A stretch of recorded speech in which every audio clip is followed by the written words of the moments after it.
Hello everyone, I am Hitman82 and welcome to Rotarycraft How to Play.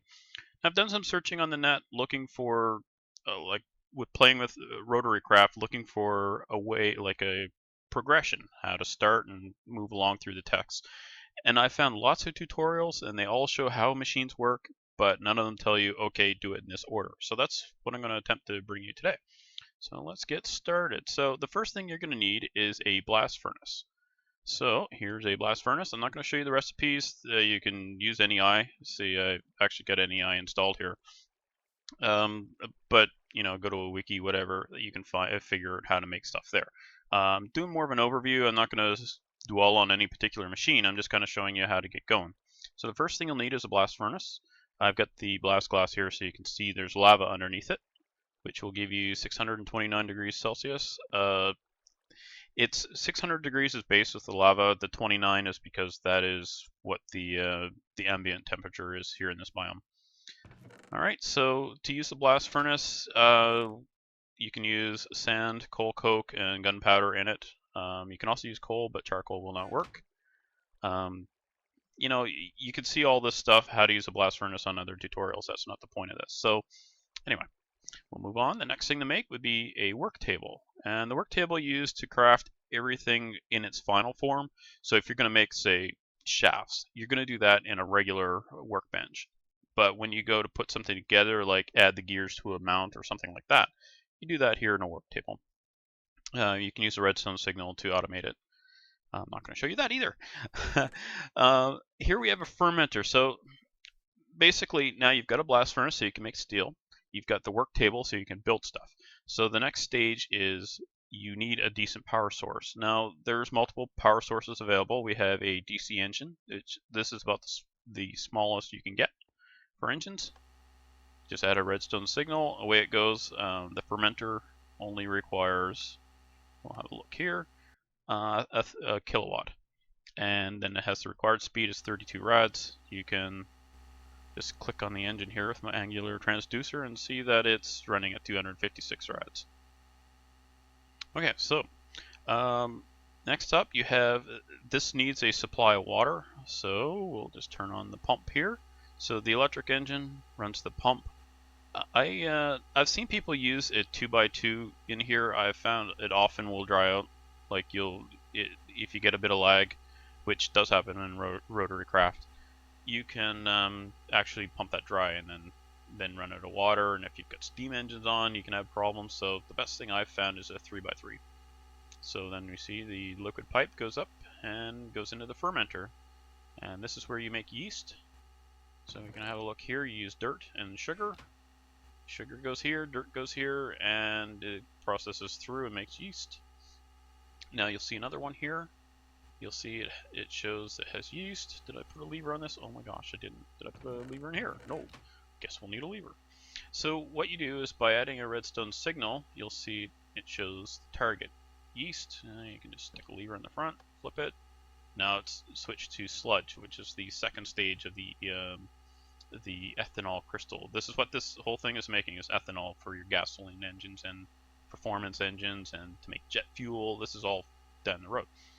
So I've showed you a really basic automation of one of these, which is you put your dirt in one side and your sugar in the other with hoppers going into it, and then underneath you'll see there's a hopper there going into the chest for the output.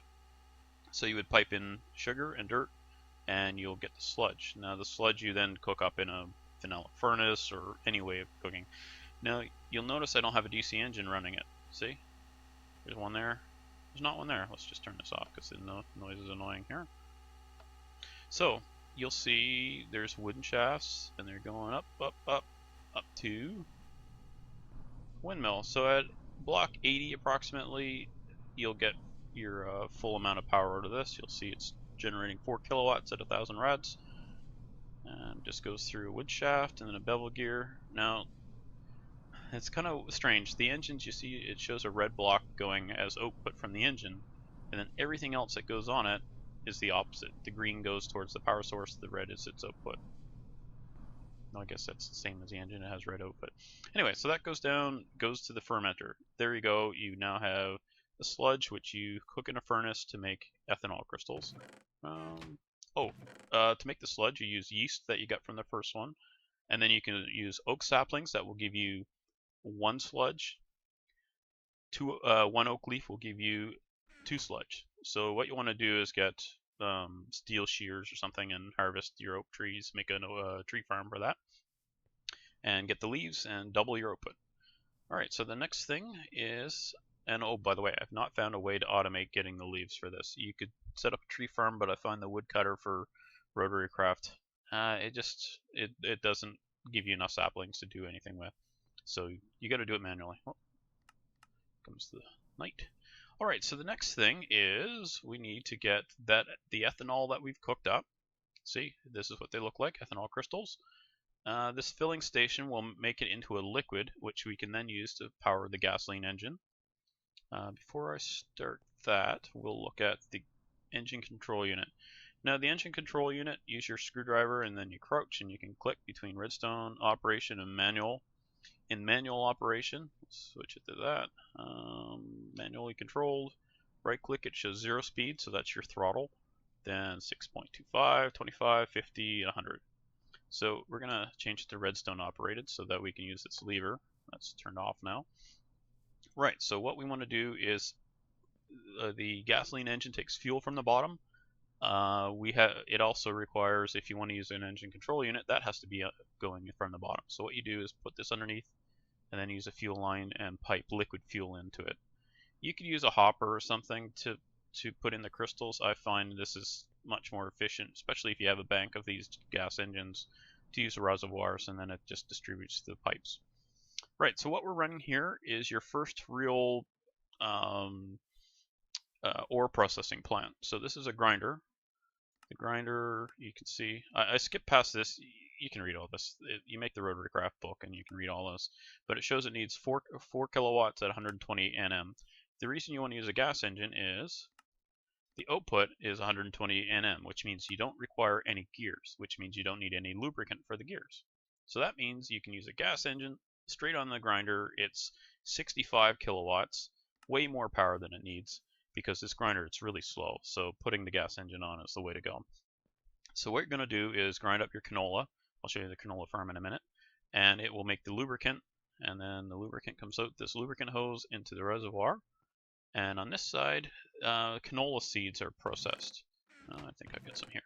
So here's canola seeds, and it makes the canola seed husks when you process the canola. So you can take your canola seeds, compress them in a dense canola seed. So it's just like you do making iron blocks, that sort of thing, just to make the storage easier. So let's grab fuel line, and we'll stick this in here. And then we'll turn this on. So this DC engine is going to run the filling station. This is also where you would fill your jetpack. You'd take it out of your slot here, put your jetpack in there. The ethanol would run into the jetpack, and then it would output it. So let's flip that on. Feel free, by the way, if I've skipped over things, you're like, oh my gosh, you missed a step and I have no idea what you're talking about. Drop a message here in the comments. I'll be watching that forever, basically. So here we go. We've got now the fuel is going into this, so we can see this filling up. A bucket lasts, I do not recall how long a bucket lasts. 1 minute. So if you put a full stack in there, that gives you 64 minutes runtime. So as you can see, that has just processed the entire bucket. But what we're going to do is, in creative, you can use a wand. Oops, and crouch click it, and it makes it infinite. Alright, so we now have fuel in our gas engine. We're going to grind up. First we'll try some canola seeds. Let me see. Well, we'll put the whole stack in there and we'll just see how long it takes. Alright, so we're going to turn this puppy on. Away she goes. See how slow that is? You can imagine running that at the minimum speed. That was 4 kilowatts?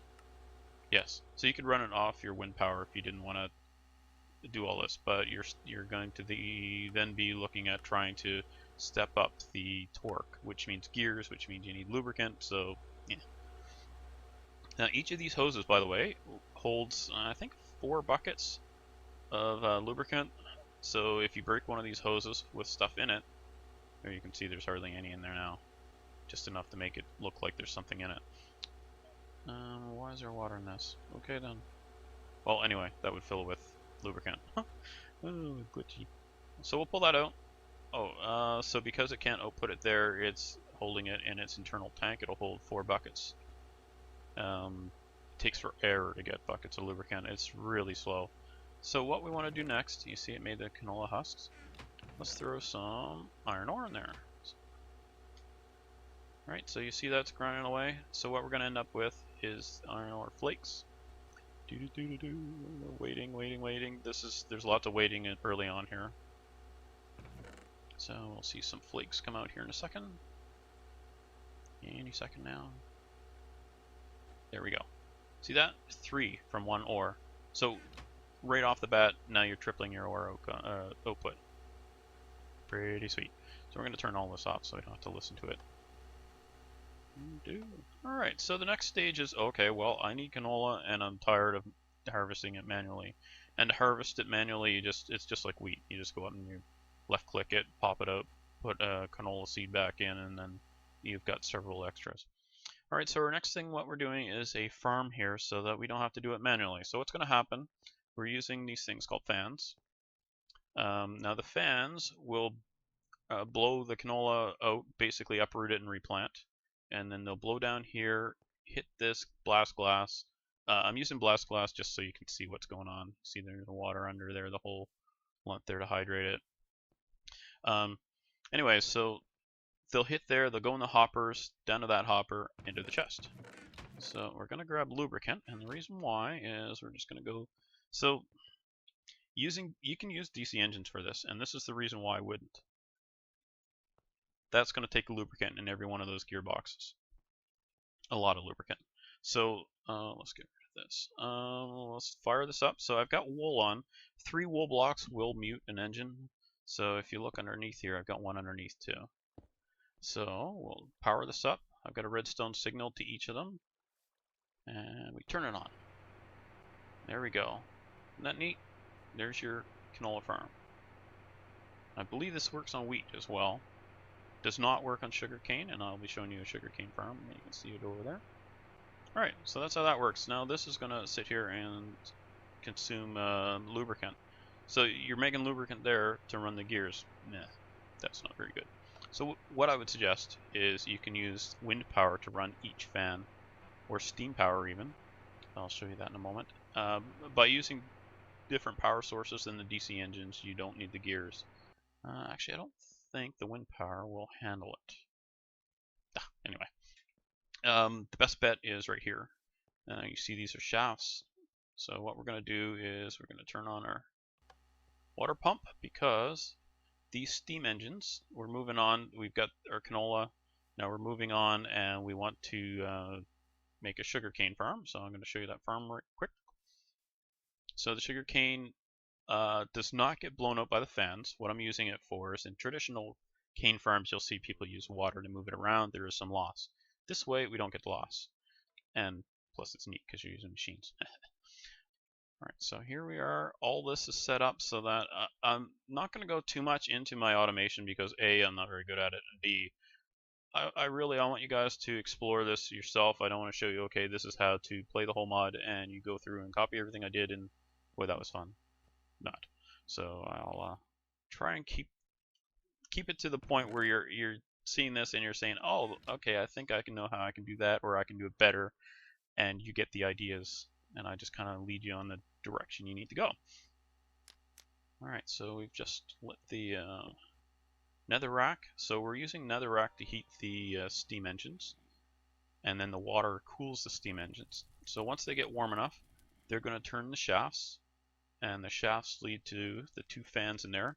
So optimally, you would want a steam engine per fan, and then you can make, you see this farm is a bit longer than the other one. The reason why is with those DC engines, they only output enough power to make the fan blow out a total of 8 spaces. The steam engines, I believe, will do 10 or 12. I don't remember the math, but you can do the math. Speaking of which, while we're waiting for that to power up, I will show you the math that I'm talking about if I can remember how to do so. You know what? It's easier if I just go click on an engine that I can get an interface with. So torque times speed equals power. So 32 times 512 is 16,384. So if you need, say, 1,000 radians on a machine and it requires 16 kilowatts, you would use a 2-to-1 gear. So you would reduce the torque to 16 Nm and then increase the speed to 1024. So that's how that works in this mod. Lots and lots of math, but after a while you won't even think about it because the math, it's pretty much the same going through between machines. It's all multiples of the well, 32 mainly, I guess. Maybe 8, I don't know. Words. Okay, so once we've got those fans going, are they going yet? We need to wait till they boil the water. Oh, there they go. There goes our fans. You can hear them going in there. See them moving down there?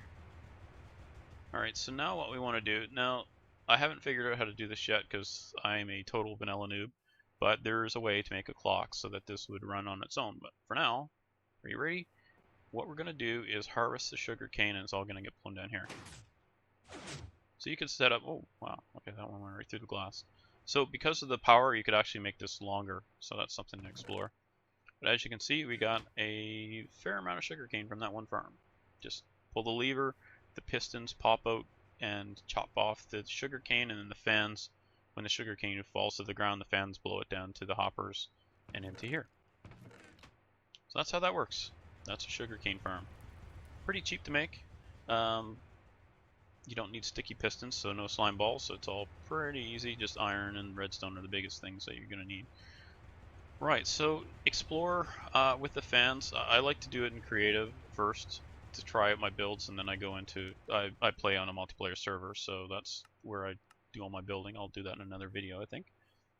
Alright, so there's your sugarcane farm. So now you have the sugarcane, and that's where you're going to get, if you put the sugarcane in your grinder, you get 3 sugar from each sugarcane. And you put that back into that fermenter back there, and that's where you get your sugar. Right, so the next thing, well, first of all, we're going to go and knock all this off so that we don't have to listen to that. There we go, that's going to power down. Alright, so the next stage is the extractor. This is the next stage in your ore processing. So what you're going to do on this, you see it shows the stages 1, 2, 3, and 4. The first stage requires 512 Nm, the second one requires 2,000 RPMs, 8,000 RPMs for stage 3, and 256 Nm for stage 4. Now stage 1, you try and get that minimum, 512, and then every other bit of power you want to go into speed, because that increases the speed of processing. Stage 2, your goal for stage 2 and 3 is to get it down to 1 Nm if you can, because that means every little bit is speed. And then stage 4, you're back to 256 Nm. Well, how the heck do I do all that? Well, you could use a CVT. I'll show you one of those over here, where you put belts in. This would allow you can manually, this requires bedrock dust, which I'm not going to talk about here, but the bedrock dust is expensive, it's end game, so you're probably not going to use a CVT. So how else would you do it? Well, first of all, we're going to use, if you can see it in here, where's my engine? There it is, a performance engine. This uses ethanol, and it also uses blaze powder, gunpowder, redstone. All those are additives. Blaze powder is the most efficient. Gunpowder, it costs twice as much. Like you'd need 2 stacks for 1 stack of this, and then 4 stacks, I think, of redstone. I haven't really tested redstone much, but you can do the math yourself and figure that out, because I just went straight to the blaze powder. So, where are we here? There's the fuel, there's the additive. That means this thing is going to output, it goes double the speed of a regular gas engine if you do not add an additive. So it basically it doubles the speed, doubles the torque. I can't remember which it was because I don't run it that way anyway. So basically the additive then doubles it again, so you get 4 times more power as a gas engine.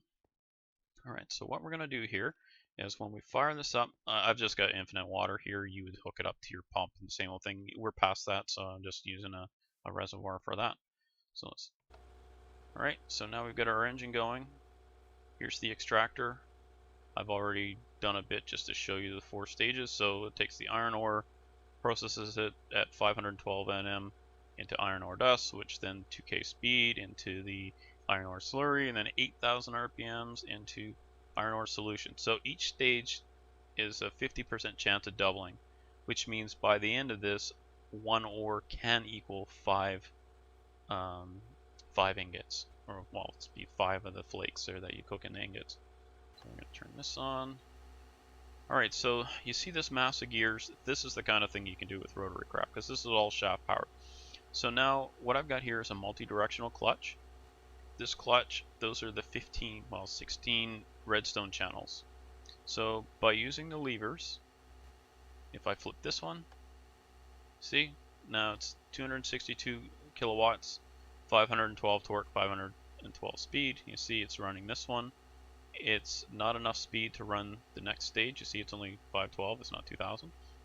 So it will run this stage and it will run this stage.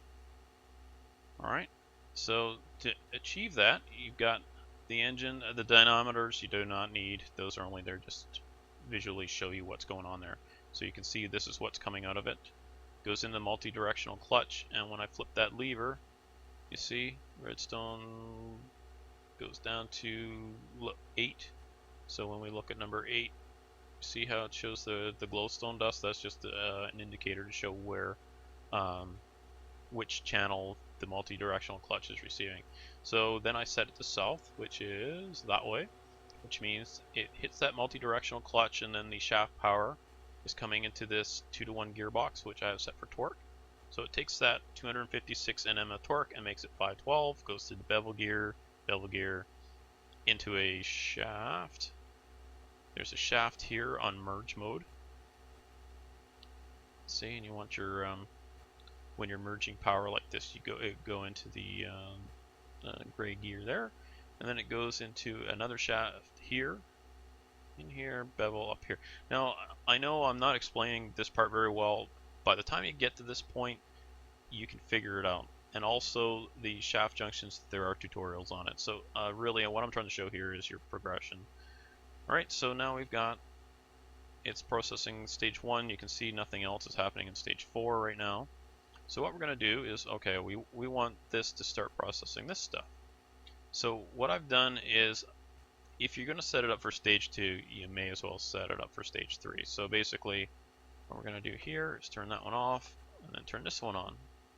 So now what we're doing is the redstone signal, see, is now 9. You see up at the top, I've got the tooltips on. That's 9, so it's now going up. It goes in the bevel gear, into a 16-to-1 speed gear, and then another 16-to-1 gear, because what we're trying to do is get it down to 1 Nm, see, at 262,000 rads. Look at those going. See? It's because you're using all the torque, converting all the torque into speed. So it's zipping right along, but nothing is happening here because there's not enough torque. Well, okay, so what we want to do is we want optimal speed on this, because at the end of the day, you're going to have way more of this than any of these, because this could have doubled, then this could have doubled, and then this could have doubled. So you're going to have, you know, about probably 4 times more of the solutions, because they still have a 50% chance of doubling too. So what we're going to do is we're going to turn this off and go to this one. See, now we're at 256 Nm, which is optimal for stage 4, at 1000 rads. And this is so slow. If you really want this to go fast, like crazy fast, what you want to do is set up a gas turbine, which I'm not going to show here, but you can explore that yourself. A gas turbine with a CVT or 2 to the extractor, and you can basically use levers to adjust the speeds, or you can just set it generically at 512 and then whatever speed that is, and just let it run through, and it just goes boop, and it goes through. You can process a whole stack in seconds. So I may as well point this out. Here's the power. See, all stages have enough power. At this setting, stage 2 and 3 don't have enough speed to run, and the stage 1 doesn't have enough torque to run. What these are outputting is flakes. Now you also, with the iron ore, you get tungsten flakes. What do you do with those? Well, first of all, you need to put it in a furnace and cook it. Or the furnace needs 1350 degrees, I believe. So what we're going to do now is, now what that is doing is running. See, we've set it up to go down. It's at 11, which is down, so it goes down to a bevel gear, to another bevel gear underneath, then a couple steel shafts. And this is in torque mode. So basically what you're trying to do here is make your torque and speed the same, no matter what your power is. So if you're using half a kilowatt or half a megawatt, then you would use 1,000 torque and 1,000 speed. Right, so what we're doing here is we're heating up. In this particular case, we have a furnace running, our blast furnace, so you can get that up to 1,000. So you can do the what was it? Bedrock dust, I believe. Yes. So now we can flip this lever because we have another gear here, and get that going over here. So what we're doing here is temperature is 800. You see the temperature is climbing. Now you can actually overheat the furnace and destroy it, but I've not done so yet. Now I don't think this would be enough to do the tungsten. You're going to need a lot more power to get to 1350, I believe. So this will only take it to probably 1,000 degrees. Let's see what it's going to here. Yeah, see, it's pretty much stable. Down here on the bottom left you see 1,002 degrees Celsius. So if you're going to take, say, let's take these iron ore flakes, stick them in here. Look how fast those are cooking, and it doesn't take any fuel. You don't have to put anything down here because that's all powered off the, and it's spit note XP. Look at that. So you can use an item vacuum and grab that XP. That's what I do on the server. I'll show you here at some point soon.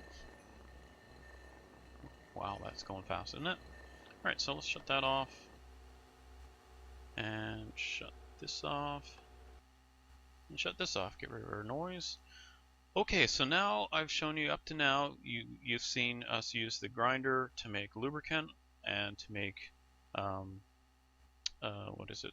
to grind up your ores to get triple ore. I've showed you how to make the canola farm to get more canola for lubricant. You really need lubricant for the hydrokinetic engines. They go through a lot, so you probably need a much bigger farm for that. Well, it's not so much the canola, it's what you need is a bigger grinder farm. And you use centrifuges to grind up the husks. I'm not going to get into that. You can figure that out in the book.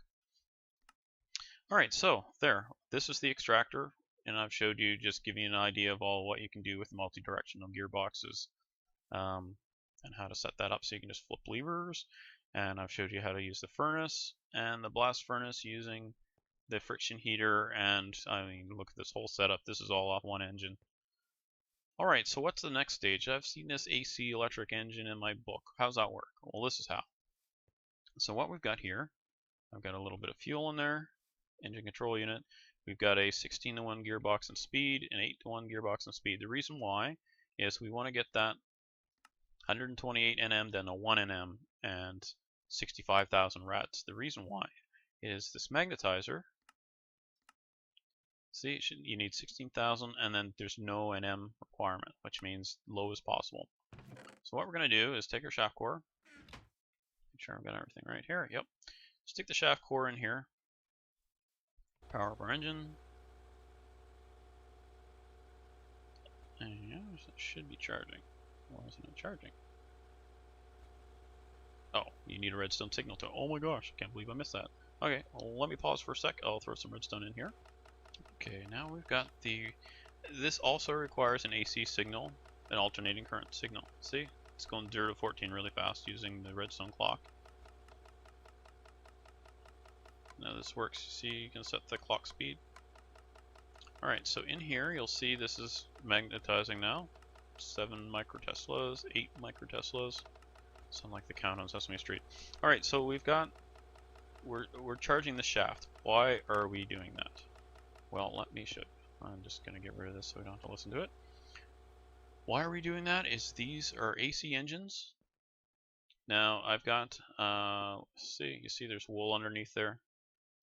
So it's got wool underneath and on each side, so we basically mute them because they buzz just like the DC engines. Now, I'm not really going to show you a machine on this. This is just to show you how to set up the AC electric circuits. Okay, so each of these electric engines requires a redstone signal, a direct redstone signal. Now, I've learned since that I could use redstone repeaters to get a full signal right next to them. I just didn't know that when I set this up at the time.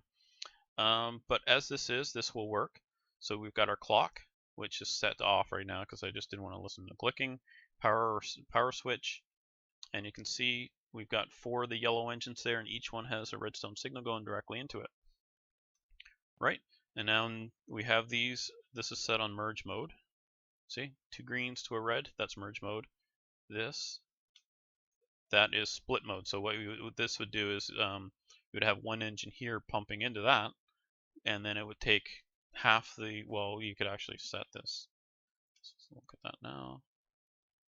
See, these are all the options you've got. So you can tell it to go to the bend, which is over here, and then this is in line this direction.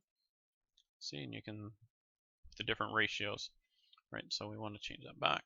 Just crouch and then click it to switch to merge mode again. So this is going to merge the power. This is how the shafts work. Merge the power into a shaft where it goes to another merging junction to the dynamometer. So we'll look at that in a second. Got the same setup over here. All right, when you look inside these engines, they have a shaft core. Now you can see this has 536 Teslas. That is with that system over here, whoops. Over here, that would take a long time to get to that much power. So what we're going to do is, whoops, there. You hear the clicking? That's why that's turned off. There we go. You hear a bit of a clanking. That is nothing to worry about on this. If you have a charged shaft in your hand and you go near this stuff, or not in your hand, but in your inventory, the clanking will happen, and it's a bug, I think. Anyway, it doesn't really do anything. It will actually turn the engines a little bit too, so it just kind of throws things out of whack. Okay, so as you can see, the heck isn't that running? Oh, because I probably don't have anything set up in here. Oh, this doesn't have a lubricant yet. So, I'll show you the CVT. Here we go. That's there and there. This needs a bucket of lubricant to work, and it doesn't ever consume it. And what this does is each belt you add allows one more ratio. Like basically if I put one belt in, I could do to a 2-to-1 gear in speed or torque mode by clicking that. So let's fire this up. Why is that not outputting? Oh, because I just changed it again. There we go. Alright, so here is, let's get rid of this stuff here, it's just bugging me. Here is the raw output of those 4 engines. 525, that's a half kilowatt at 2,000 torque. So each one that you add, they're each 512 torque. So when you add them all up, 4 of them, that's where you get the 2,000 torque. The speed remains the same no matter how many of these engines we'd add together, it just adds torque. So then what you want to do is use the CVT. You can use regular gears if you want. Diamond gears I like because they don't consume any lubricant other than the initial bucket, plus you don't need bedrock shafts like you do to make the CVT. Anyway, so we're looking here, say we want 1,000 torque, fine. We go to, or 1,000, yeah, 1,000 torque. We've just doubled the speed, see? Let's see if we can look at it from the side. Yeah, there we go. So we've gone 2-to-1, so it's taken the torque from 2,000 down to 1,000 and doubled the speed. So now we could go up to, now on the CVT you can actually go to 32, look at that. So we've gotten it down from 2,000 Nm to 64 at 8,000 rads. That is good power. So this would be good for running an extractor. It's still, you know, ideally you want at least 4 megawatts to run an extractor decently. Gas turbines are really the way to go. Alright, so change it to torque mode. Look at that, 65,000 torque. So let's go at 8. See, this is what you'd need for a bedrock breaker right there. 32 rads per second, 16,000 Nm of torque. Nice. Alright, we're going to turn that off. Get rid of the noise. You can hear them clanking. That's not hurting anything. They'll do that until they shut down. Okay, now, so that's how the AC engines work. That's a decent setup to get half a megawatt. If you want a full megawatt, just all you would do there is just add more. Now, I think once you get beyond 4 engines, if you're going to add 8 together, you're going to need the shaft junction would have to be bedrock shaft. So this may be the best you can get out of these early game. I'll let you explore that too. Alright, so what is this contraption, you're wondering? I am too. Where's the inputting? There it is. Alright, so what I've made here is a mob trap. So what you do here is, you see these are all fans. So this is the kill site. Mob harvester, you can see it's been enchanted. That's with looting 3. You just take a looting 3 book, right click it, and now it's enchanted. If you pick it up, it keeps the enchant.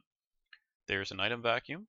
So what the item vacuum does is it slurps up any items and also XP.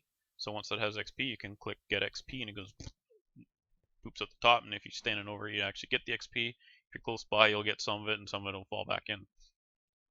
Alright, so now why did I do this? I'll show you. These fans all blow the mobs this way. You can space them out because a mob's not going to stand like this forever. Eventually he's going to walk out here and then get blown down this way. These two are set up then, once the fans have been pinned over here, this blows them over into the kill zone. This only kills the blocks above it, or the mobs above it. So the reason I have this one up above is because what was happening is the items, when they kill something, the items in XP would get caught in this corner, and the item vacuum wasn't powerful enough to pull the stuff against the fan. So by putting it up there, you're getting everything except those short little zombies will get blown over in this corner. The short zombies will eventually get worked over there, but their spawn rate isn't very high anyway. So this pushes them all in the corner. They get killed. The little beam shoots up and kills them, and then the items and the XP get sucked into the item vacuum. Alright, so I'll show you how this is hooked up out here. So what we've got here is, there's your item vacuum. And you can see just the glowy edge of the mob harvester. So this will now, with a hopper, go into the chest, plus you can right click this and click get XP. Right, so this is how all this works. Now you see I've got bevel gears on them and stone shafts. Let's make the day again. So I've piped the power up here. I did not hook up a power source. You can figure out for yourself by now, after going through all this and doing some playing, you'll know how to do this. I'd suggest steam engines. Wind power, you're going to have to mess with gears. Steam engines, you don't need any gears. Just hook it straight up and know you're done. Now you could make this higher up in the air, and then you'll have fewer mobs spawning around, so basically everything that spawns near you is all going to be in the box. I have done that before, and it does work. When you get up high enough, you start running in the water freezing for the steam engine, so that can get a little tricky. Just build a bigger reservoir, basically, and also it's the liquid pipes. See these liquid pipes, for some reason, at high altitude, we'll look at this for instance. If this setup right here, at high altitude, this block right here would freeze. So now that's going to mess up your respawning there, and it can also, if you had another pipe coming out from another side, it would freeze under there, and you can imagine. So what you do is you just make a bigger pool, have this come out, and then go up one and over, and then it won't freeze it. So I'm not going to show you that right now, but if you run into that, you'll know why. Now what I did over here is this is how I would do this, would be to get on the ground here, and then you're close enough to spawn stuff, but not so close that this stuff won't spawn. Okay, so there you have it, folks. This should get you well on your way to Rotarycraft. At this point, the tutorials will help you because you've already learned the progression, which is what I've just shown you here. There you go, blast furnace, workbench, work table, whatever that was called. The 2 fermenters. There's the pump setup. Here's how your wind power works. Here's your gas engine running the grinder to make the lubricant and to grind up sugar cane and ores to triple your ores. There's your filling station where you take your ethanol crystals from these 2 and put them through there. Here's your canola farm, your sugar cane farm. This is how you set up the extractor one way. There's many ways of doing this. This was an example of a complicated gear setup. I should actually, why don't I just right quickly, I'm going to show you this one more time. There's the clutch. You can pause this, and this will allow you to figure things out here.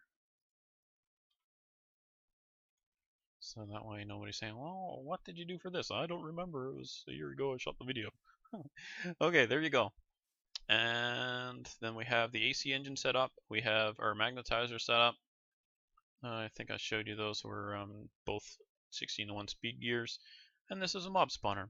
So thank you for joining me. I hope this was useful to you. I know I could have used a video like this when I got started, so that's why I made it. I couldn't find one. So enjoy, and if this helped you enjoyed the video, make sure you click like. I'm also on Twitter. There will be another video, one more Rotarycraft video showing the base that I've worked on with 3 other people. And I'm about to move on to mechanism, so look for some videos for that too, possibly. Thank you for joining me, and bye for now.